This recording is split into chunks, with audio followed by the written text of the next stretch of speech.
1 week before Donald Trump visits China, Iran has beaten him to it. Foreign Minister Abbas Araghchi is in Beijing, seeking support to secure a fair deal with the US. So it's worth asking, what role is Beijing playing? And could China emerge as a surprise winner out of this war? China, like most countries, is feeling the economic impact of the conflict and the US blockade on Iranian ports. China is Iran's biggest oil buyer. It gets it at a discounted price too, which helps ease the impact of US sanctions on Tehran. But that only makes up a small share of China's total imports, around 11%. Beijing is more reliant on Gulf Arab states. Roughly a third of China's oil comes from Saudi Arabia and the UAE, and most of it moves through the Strait of Hormuz. That route has been effectively shut for weeks, and despite China holding huge reserves and boosting imports from Brazil and Russia, it hasn't been enough to fully offset the disruption. So China's dealing with a real strain to its energy supply. But if you zoom out, the picture becomes more nuanced. China positions itself as a strategic player.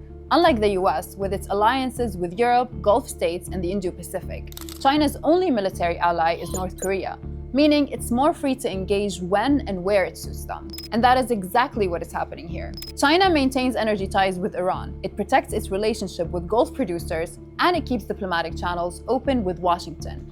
That strategy may be its advantage. Because as we can see, countries are turning to China, possibly to find a level of stability or predictability that the White House is not providing. China is calling for de-escalation around the Strait of Hormuz and stable shipping routes, while continuing engagement with all key actors involved. In contrast, the US is both inflicting military and economic damage while trying to manage the fallout its actions have caused. And even its tone towards China keeps shifting. One day, Trump threatens tariffs, then calls for negotiations. Meanwhile, China is observing how the EU and other major US allies have refused to be pulled into the war, despite Trump's threats. So while China might be facing short-term setbacks, by playing a longer-term game, it may end up shaping a system where no single power determines an outcome anymore. Next week will be Donald Trump's first visit to Beijing since 2017. The US president has said he'll give his Chinese counterpart, Xi Jinping, a big hug. The risk for the US is that Beijing manages to outmaneuver Washington through this global appeal,